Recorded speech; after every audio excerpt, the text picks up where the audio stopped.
the Big Ten quarterback ratings in the college football 2025 game.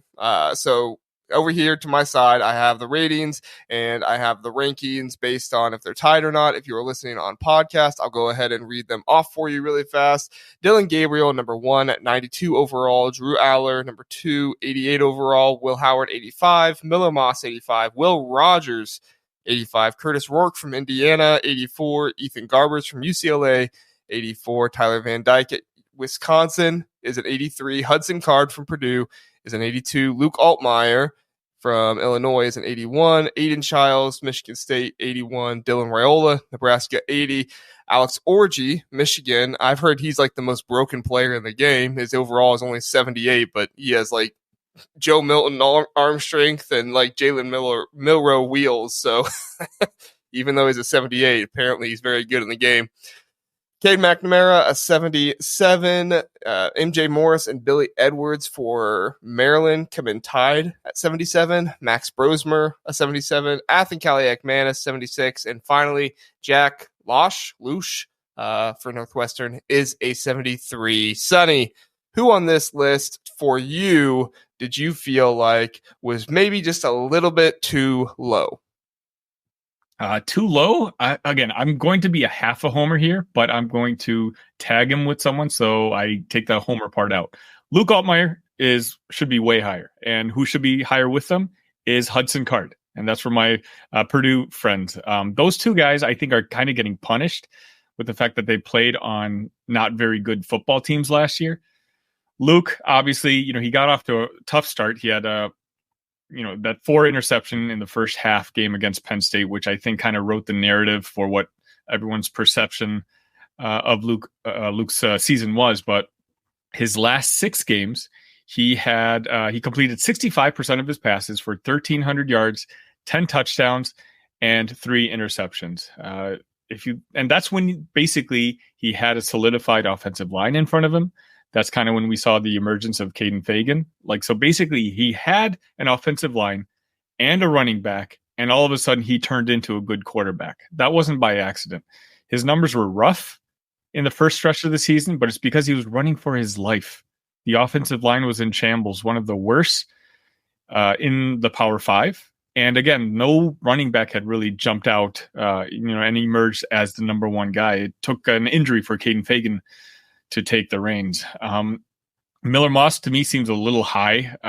He played 1 glorified exhibition game, so to put him at 4 already, I think Will Rogers probably should be at number 4. Philip, I actually agree with you. I was going to mention him too. Cade McNamara, at least you can win a conference championship with him. So the fact that he's that low, kind of, I found a little surprising. But otherwise, I think Max Brosmer is a little low just because he's really proven it. That's what I was going to say. Yeah, but maybe it's just not at this level. He's kind of getting punished. But otherwise, it looks pretty good. And I think, JR, I don't have the game yet, but I'm more compelled to buy it after seeing this graphic because I actually, for the most part, like their ratings. I was expecting to see like Raiola at 4 or 5 just because of the hype and some of the younger guys like, Orji having the Michigan brand name to him. So maybe he'd be in the top half. They didn't do it that way, and I actually kind of respect that. Yeah, I think it's interesting. It doesn't seem like any freshman really got all that, highly rated. I think Jeremiah Smith is the highest rated freshman in the game. If I saw that correctly, he's an 84 as a wide receiver. Dylan Raiola, an 80. I think who's the freshman at Florida, Lagway. He is an 80 as well. And then you have Julian Sayin, the other top freshman. I think those were the only 5-star freshman quarterbacks. Correct me if I'm wrong.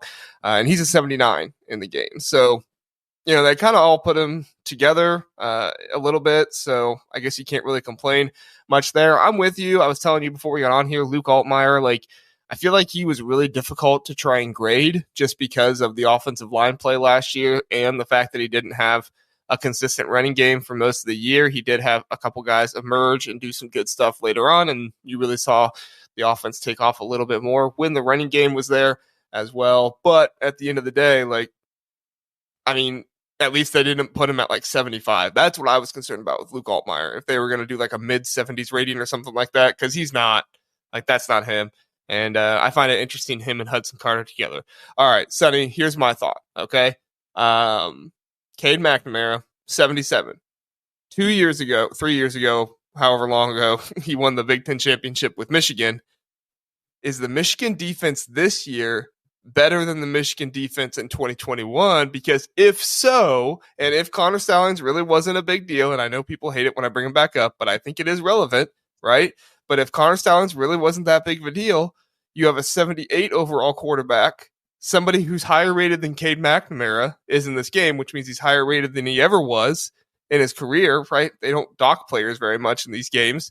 Does this mean Michigan could be coming back and winning the Big Ten once again this year? Are people sleeping on Michigan, and Alex Orji is actually less of a question mark than we thought before? Well, I mean, I can't think of two opposite players in Alex Orji and Cade McNamara. So, I mean, style definitely counts. That's true.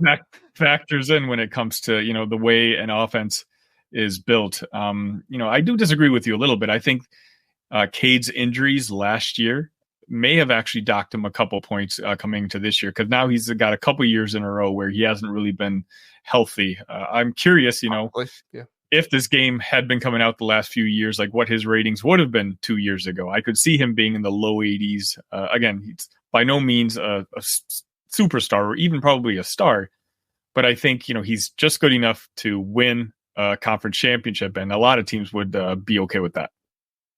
Yeah, I think you're right.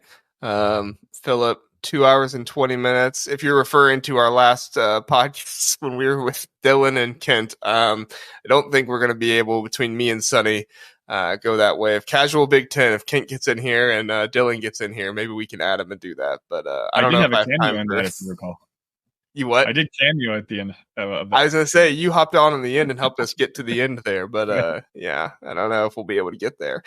All right, Sonny, Athan-Kaliak-Manis. All right, this is the last one, and then we'll talk about too high. I don't know. You tell me. I mean, you're looking at Athan-Kaliak-Manis at 76. Max Brosmer is coming in for him. For all the talk that we had in the offseason about Kyle McCord and was Will Howard an upgrade, right? And they are a very similar rating. I think Kyle McCord is an 85. You have Max Brosmer taking over for Athan-Kaliak-Manis. He's only 1 overall point higher. You have Alex Orji, only 1 overall point higher than old Michigan quarterback Cade McNamara.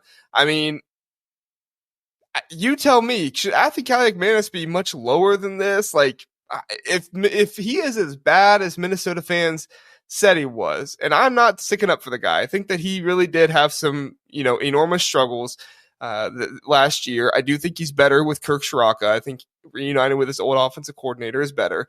But you tell me, like, is Athan-Kaliak-Manis, has he really earned the 76 overall rating? Because if you're asking me, I could see him being down with Jack Loesch there at 73, 74. I agree with you. I think he was really bad last year, and not someone that I was afraid of in any sort of way. But I think 76 might be fair in the sense where, well, I guess it doesn't apply because he went to Rutgers, which I was very surprised about. That's definitely a move that's going to be, looked at from Greg Schiano. But I think if he's the type of guy who went to like a MAC school or just dropped down a level, he would throw up probably pretty decent numbers. Whereas, 76 in the MAC is probably a top half quarterback, which is probably what he is. I mean, Curtis Rourke was the best quarterback in the MAC, and he's an 84. I guess. Very good point. But you're also talking about the best quarterback in the MAC. I don't think Athan would come close to being the best quarterback in the MAC. I think, he was really bad. 76 is probably the right number for me because he is a Big Ten quarterback and he's a returning Big Ten quarterback. I think some of that might have some factor into it. I don't know what Greg Schiano was thinking. I don't think he's a starter at this level, but I guess we're going to find out. But is Gavin Wimsatt a starter? I mean, other than his athleticism, like,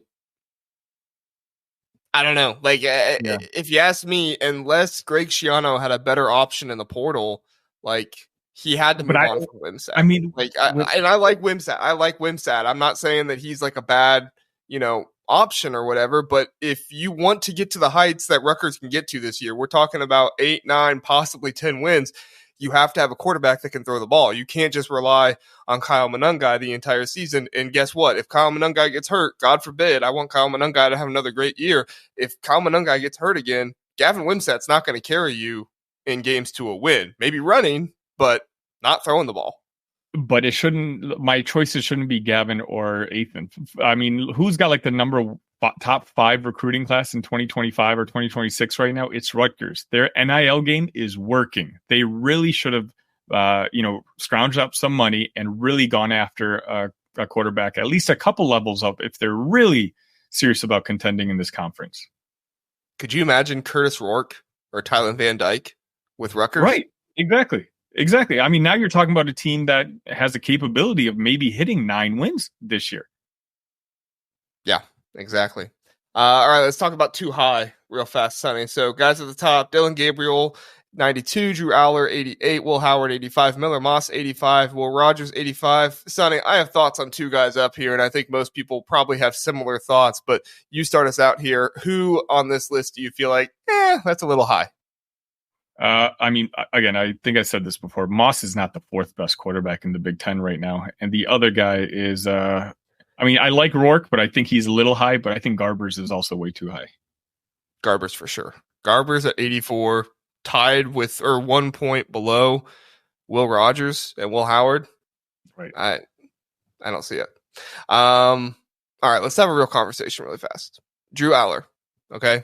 Drew Aller did not turn the ball over a ton, but also did not throw the ball down the field a ton. Also didn't have the best weapons in the world around him. So you could have, that be talked about.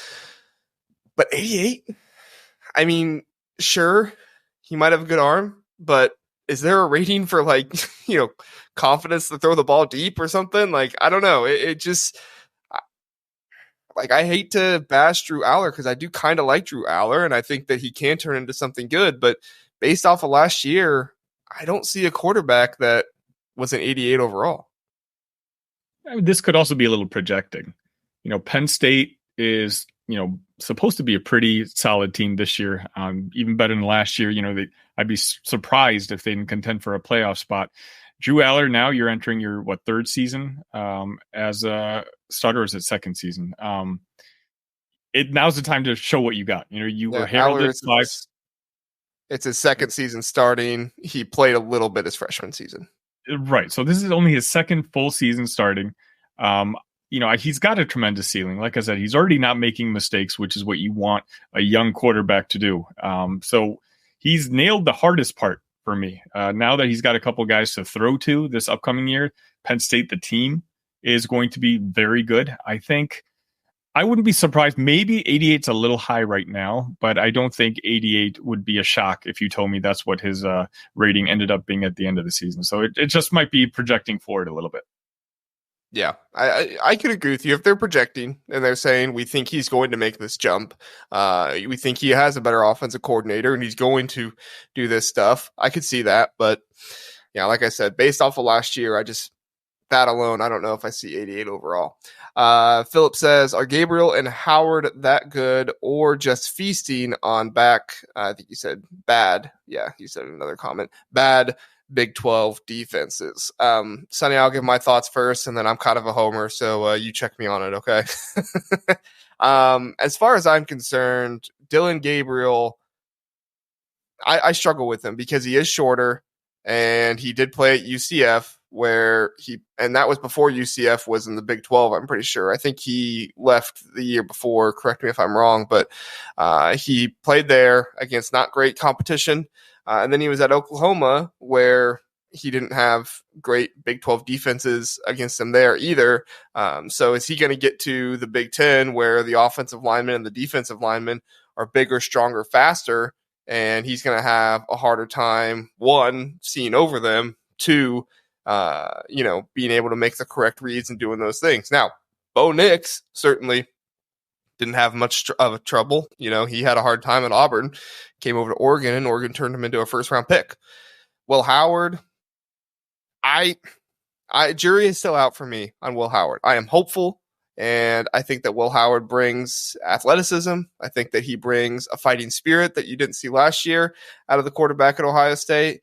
And so it's very possible that he just feasted on bad Big 12 defenses, but I also look at him, I see the size, I see the athleticism, and I think he could be one of the better quarterbacks in the Big Ten. I don't think he's the best. I still think Dillon Gabriel's better, but both these guys also got replaced by their backups. Jackson Arnold at Oklahoma got the job, and that's why Dillon Gabriel moved on.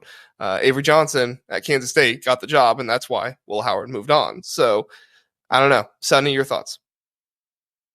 I think that question does a good job of highlighting something that I was thinking about when I saw this list, and there's just not a lot of good quarterbacks in the Big Ten. If you take a look at least from the last couple of years, you got, 85, being the starting quarterback at Ohio State. Is that really a compliment? You know what I mean? I feel like the starting quarterback at Ohio State would be something like an 89, 90, 91. That should almost be the norm. So when you kind of put it into perspective, 85 is probably just about right. Dillon Gabriel, I think, got the highest ceiling in the conference. So, 92 might be a little bit high, but playing for that Oregon offense, they're going to be a fun team to watch. Obviously Oregon's got arguably the best marketing team in the country. So Gabriel being the highest rated quarterback in the Big Ten is not a surprise to me. 92, I don't know. We'll see. But 92 being the highest rated quarterback in the Big Ten makes sense. I don't know if those two sentences make sense to you. Yeah, I think at the end of the day, you're right that the quarterback play in the Big Ten does not impress this year. And for a conference that fancies themselves as either the second best or, tied with first best in the SEC, you can't not have them have at least 190 overall quarterback, right? You can't not put them there, but then again, you can't put Drew Aller as a 90 overall. You can't put Will Howard. You can't put Miller Moss. You can't put Will Rogers. You can't put all these guys. And so you look at the guy that has had the most successful career so far in Dillon Gabriel, and you say he's in a really good offense, like you said, and he's had a good career. He's been shown to be able to make good decisions, which if you watch that Oregon offense, that's what you want your Oregon quarterback to do. Even if he's dinking dunking it down the field, just make good decisions. And I'm not saying Bo Nix did that the entire year, but all right, one last question, then we'll move on. Philip asks, what is Kyle McCord's rating? He is an 85, same as Will Howard. So pretty interesting. Same, like I said, it's interesting because I would say that's about right. Yeah, like Max Brosmer, 77, Anthony Caliac-Manis, 76, Alex Orji, 78, Cade McNamara, 77. Like, some of this stuff is really interesting. Now, I did not check the USC quarterback, 85, or Miller Moss is an 85. Who's the one that transferred? Forget his name. Highly touted recruit. He was a 5-star, but he transferred out. I didn't check what his overall was, but yeah, I think it's an interesting trend that EA is kind of trolling with these transfers a little bit, where they're saying, yeah, you're going to be within or the same overall rating as the guy that left and the guy you brought in. So